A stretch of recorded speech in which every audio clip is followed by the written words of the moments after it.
Primero, la condición resolutoria tácita está en el artículo 1489. En todo contrato bilateral va envuelta la condición resolutoria de no cumplirse por unos contratantes lo pactado. Fíjate que aquí lo que está diciendo la ley es que el hecho futuro incierto, la ley lo menciona y lo dice, consiste en esto y solo en esto. Consiste en esto.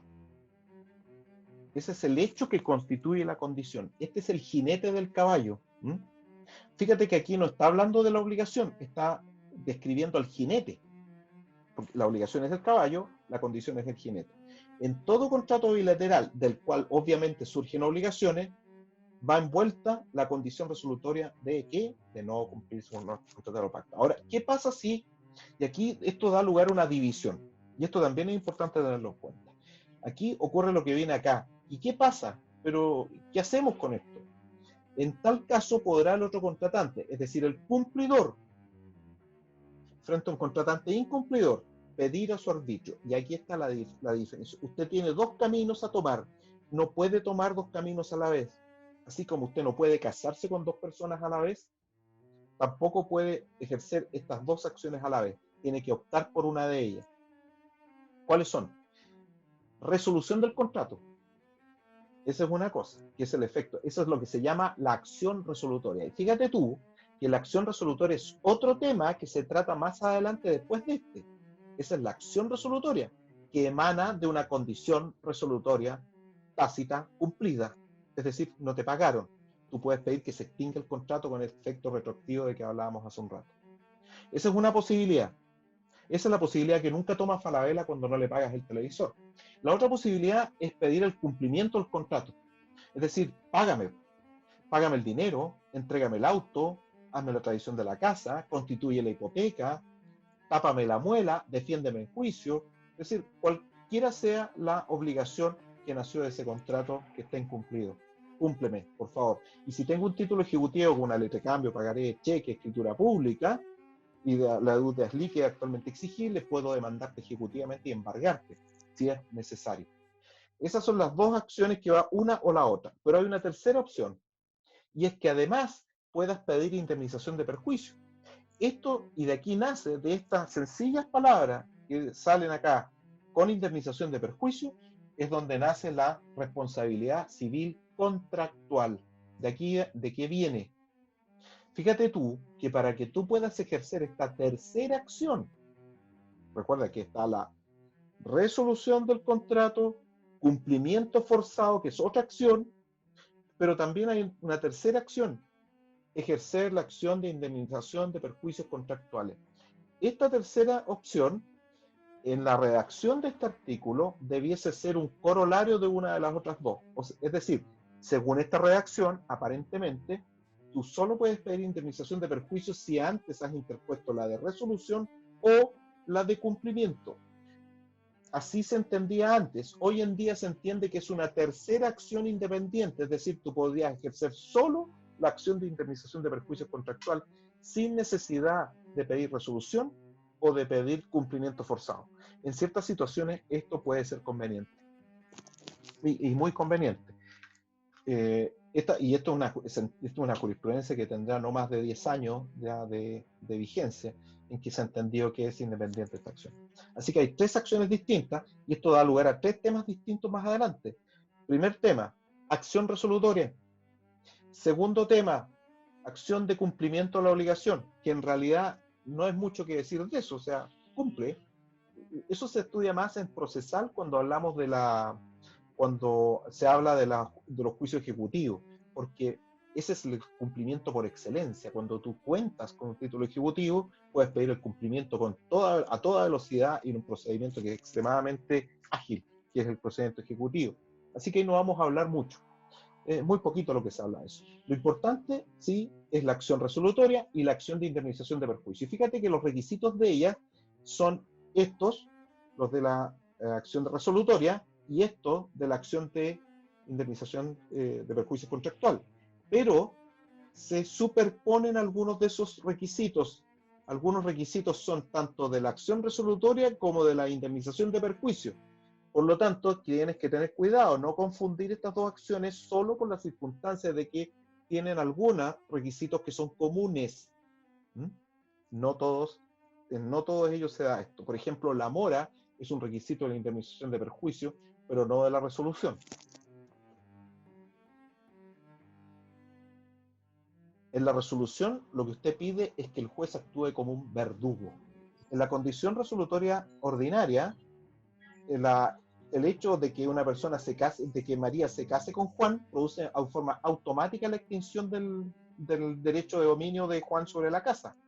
Y en ese caso no hay acción resolutoria porque no es necesaria, señorita, porque ya se resolvió en forma automática el contrato y los derechos que emanaban de ese contrato. Todo se murió.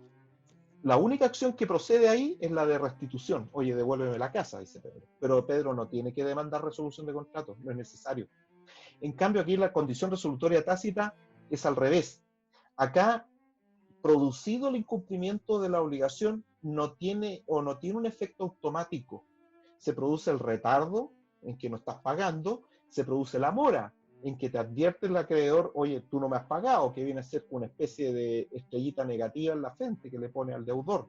Pero esto no significa que el contrato se haya extinguido o se haya resuelto. ¿Por qué? Porque o si no, el contratante cumplidor no tendría la opción entre resolución de contrato y cumplimiento forzado, porque él tal vez quiera pedir cumplimiento. Por lo tanto, el que tú no pagues, el que tú no cumplas, no resuelve automáticamente el contrato. Y como no lo resuelve, el acreedor deberá pedirlo y obtenerlo mediante una sentencia. No, no se necesita sentencia. Entonces va a tener que demandarlo. Y ahí, en la demanda, le va a decir, señor juez, mire, Juan se casó con María, aquí está el certificado de matrimonio. Y el juez va a mirar a Juan y decir, sí, pues Juan, te casaste, aquí no hay nada que hacer, se murió allá. Cuando te casaste hace 3 años, ahí se murió tu dominio. Así que devuelve a la casa. Pero no hay sentencia de resolución. Hay una sentencia que dice, declara que se constató la resolución. Por eso la diferencia entre un médico forense que constata o certifica la muerte que ya ocurrió y el verdugo, que lo que hace es tomar el hacha encapuchado y ¡pah!, mata el contrato. En la condición resolutoria tácita, el juez actúa como un verdugo. Él es el que mata el contrato, lo declara muerto por el incumplimiento de una de las partes. Vamos entonces al fundamento del 1489, esto es rapidito. ¿Cuál es? Ustedes entenderán que es una cuestión de justicia. Si a mí no me cumplen, no me pagan, bueno, obviamente parece claro que debo tener derecho a tomar medidas al respecto. Aquí tiene como fundamento la causa, algunos critican la teoría de la causa, otros dicen que es la equidad. Bueno, vamos a las características de la condición CR tácita, en contraposición a las que vimos al principio de la ordinaria. Aquí dice es un elemento de la naturaleza de los contratos. Esa es la gran diferencia, porque la condición siempre es un elemento accidental del acto jurídico, pero en este caso, y solo en este caso, la ley le ha subido el grado militar a la condición. De simple elemento accidental raso, lo pasó o lo subió a elemento de la naturaleza, y subió el grado, lo subió a teniente. Por lo tanto, si nada dicen las partes, se entiende incorporado en el contrato. Por otro lado, nos dice que procede solo los contratos bilaterales. Efectivamente, porque aquí se trata de contratos en los que dos partes se deben mutuamente prestaciones, pero si hay solo una parte que debe una prestación, su incumplimiento, ¿qué derecho le podría dar el otro? No resolver. Ahora, esto es discutido. Algunos autores dicen que también debería poder aplicarse la condición resolutoria en los contratos unilaterales. En lo que sí queda claro es que en los actos jurídicos unilaterales es imposible que se dé, porque aquí hay dos personas o dos partes que están una frente a la otra y que deben hacerse mutuamente prestaciones. Cuando es solo una persona que dicta un acto jurídico unilateral como un testamento, no hay incumplimiento posible. Así que no procede en esos casos, por absurdo. Así que opera siempre por incumplimiento de lo pactado, que viene a ser que el jinete, condición, siempre es uno solo, incumplimiento de lo pactado. Necesita resolución judicial, al contrario de la ordinaria, y por lo tanto requiere una sentencia que está motivada por una acción resolutoria. Acción resolutoria que no existe cuando se trata de la condición resolutoria ordinaria. No hay acción resolutoria en ese caso. No existe, no es necesaria.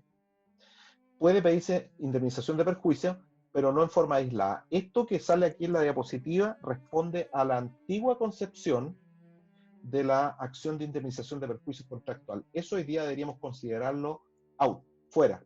En el ABELUC está tratado en detalle este aspecto, ¿eh? Así que a tener cuidado con ello, porque aún queda uno que otro tribunal que dice que esto es así. Por eso hay que tener cuidado y hay que saber que existen estas dos posibilidades. Vamos entonces a la siguiente. Elementos de la naturaleza de los contratos bilaterales. Si las partes nada dicen, se entiende que en todo contrato bilateral va la posibilidad de que si no te cumplen, tú puedas demandar resolución mediante acción resolutoria. Pero también, como es elemento de la naturaleza, las partes la pueden excluir mediante cláusulas especiales. Y es normal, y si alguno de ustedes está en su casa y el papá tiene por ahí la copia de la escritura cuando compró la casa con crédito hipotecario, si ustedes miran ese contrato se van a dar cuenta que en el contrato dice que renuncian a la acción resolutoria. Los bancos siempre hacen eso en esos contratos. Esa cláusula es posible y es válida porque la acción resolutoria emanada de la condición resolutoria tácita es perfectamente renunciable. Ahora, esta siguiente diapositiva da algunos detalles de las características que ya las hemos conversado, así que las vamos a dejar fuera en aras del tiempo. Ahí está el resumen de características y vamos a seguir con los requisitos para pedir la resolución del 1489. En otras palabras, aquí lo que estamos diciendo, corrige el título, requisitos de la acción resolutoria. Estos son los requisitos, los que están acá. Porque recuerden, si no se dan todos los requisitos, ustedes van a demandar, van a decir que estos son los requisitos. Uno empieza la demanda diciendo, según la doctrina tradicional, los requisitos de la acción resolutoria son los siguientes. 1, 2, 3, 4, según Abel, y yo le pongo abajo cita, Abel, tal página tanto, edición tanto. Porque eso es lo tradicional. ¿Cuáles son? Primero, que tiene que haber un contratante incumplidor, lo cual implica que debe existir un contrato. Mire la obviedad que estoy diciendo. Así que este primer cuadrito, contratante, implica más atrás que hay un contrato, y contrato implica que existe toda la estructura que se les enseñó en actos jurídicos, ¿se acuerdan? Consentimiento, objeto, causa, solemnidades si proceden. Ahí tenemos los 4 elementos de existencia: que no haya aviso del consentimiento, que el objeto sea lícito, que la causa sea lícita, y capacidad relativa por lo menos.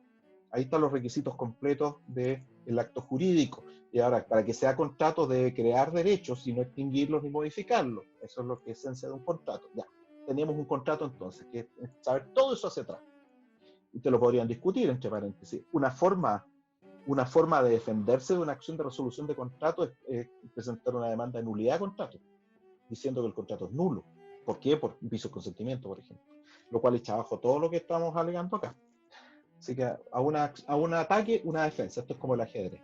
Así que contratante. El contratante es ser incumplidor, es decir, estaba obligado a una determinada prestación de dar, hacer o no hacer, y no cumplió. Es decir, no dio, no hizo, o hizo todo lo contrario a lo que tenía que abstenerse de hacer.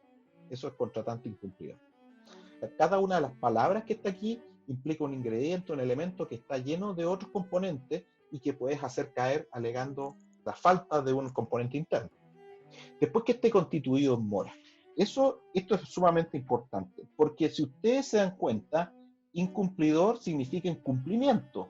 Mora no es sinónimo de incumplimiento, es una característica del incumplimiento. Un incumplimiento moroso no es lo mismo que un mero incumplimiento o simple retardo. La mora es una calificación jurídica, es apuntarle con el dedo al deudor diciendo tú no has cumplido. Vamos al 1551 entonces. 1551 nos dice, el deudor está en mora. Fíjate, no es que esté en incumplimiento, está en mora. Y aquí viene, lo vamos a ver más adelante, cuáles son los elementos de esta mora, las posibilidades, cuánto se entiende que está en mora. Finalmente, quien pide la resolución haya cumplido, es decir, debes tener autoridad moral. Vendría a ser como, imagínense el caso, el marido encuentra a la mujer con otro, y el marido le dice, ¿cómo es posible que me pongas el gorro? Y él va tomado la mano con otra, porque también anda en los mismos malos pasos. Es decir, ¿tiene autoridad moral para decir algo? La verdad es que no, los dos están en incumplimiento. Ninguno de ellos, no es que la maldad de uno se compense con la maldad del otro, es que los dos son malvados en el sentido que les quiero dar a entender. Es decir, los dos en este caso son incumplidores de la obligación de fidelidad. Aquí eso no puede ser. dice que haya cumplido, es decir, solo si he cumplido, tengo autoridad moral para ir y pedirte o exigirte o acusarte, apuntarte con el dedo de que tú no has cumplido. Ahora, existe la posibilidad también de que no haya cumplido porque no haya sido imposible o por cualquier otra circunstancia que podamos entender que en que de buena fe no ha habido o no ha habido cumplimiento.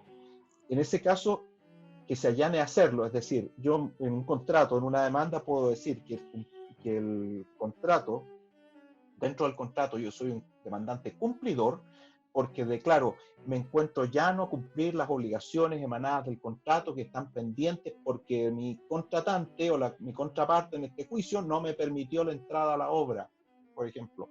Pero mientras apenas él abre el portón, yo estoy llana y voy a cumplir. Eso es perfectamente posible. Por lo tanto, estás actuando de buena fe. Así que, y de lo contrario, si no ha cumplido o no se encuentra ya no cumplir, el otro puede oponer la excepción de contrato no cumplido, en cuyo caso nos encontramos en verdadero empate, en que tenemos dos contratantes, ambos incumplidores, y que no pueden exigirse mutuamente el cumplimiento, perdón, la resolución, no pueden exigir, demandarse la resolución, porque ambos están en falta, que sería el caso de este marido que tomado la mano de su amante encuentra a la mujer con el amante que tiene ella. Sería una situación como esa. Vamos entonces a algunos problemas que produce la acción de resolución del contrato. Recuerden, la acción de resolución no es lo mismo que la acción de cumplimiento, esa es otra cuestión. Y la acción de resolución no es lo mismo que la acción de indemnización de perjuicio. Y aquí una observación. El hecho de que no te hayan cumplido la obligación y que tengas por tanto derecho a pedir resolución no significa necesariamente que hayas sufrido un perjuicio pecuniario, mensurable o moral que se pueda medir en dinero. Hay ocasiones en que un incumplimiento no provoca de ninguna manera un perjuicio, de ninguna manera. Por ejemplo, si vas a un restaurante, pides tu comida y no te la traen hasta una hora después, evidentemente hay un incumplimiento, o no te la traen. Pero ¿hay un perjuicio indemnizable en dinero? No, amigos míos, porque eso es una molestia nomás. Y la verdad es que, en principio, visto desde el punto de vista del derecho civil puro, no del derecho al consumo, no tienes derecho a indemnización alguna. Bueno, dicho eso, vamos a la resolución. Esta yo diría que esta es la parte, junto con obligaciones solidarias y condicionales en general, esta es la parte más importante porque es la que a ustedes les va a dar de comer el día de mañana. Las demandas de resolutorias de contratos, ya sea demandando o defendiendo, van de todos los días. Así que, ¿qué pasa si me demandan resolución? Es decir, el demandante quiere matar el contrato, le quiere cortar la cabeza. Acción juez, mata el contrato, no lo quiero ver más. La cuestión es, ¿y si cumplo ahí? O sea, a última hora, en la hora nona. Cumplo porque me demandaron. No hay mucho mérito ético o moral en ello, pero cumplí. Se enerva la acción, es decir, ya es imposible ahora que el juez declare la resolución. La opinión mayoritaria es que sí, porque antes de la citación por sentencia o la vista de la causa en segunda instancia, se paga por consignación y en ese momento queda enervada la acción no rindió fruto. Tal vez a ti te interesaba más resolver el contrato a recibir el pago que no te habían hecho. Tal vez querías que se resolviera el contrato. Por eso la opinión minoritaria considera que no es posible enervarla. Sin embargo, es minoritaria porque en Chile existe el principio de la mantención de los contratos, es decir, que se entiende y se prefiere que los contratos sigan vivos. Vamos ahora al pacto comisorio, pero este es un tema ya más complicado que requiere un tiempo de estudio. Así que próxima clase, pacto comisorio y acción resolutoria, que vendría a ser las páginas 145 a 161 de nuestro libro de base.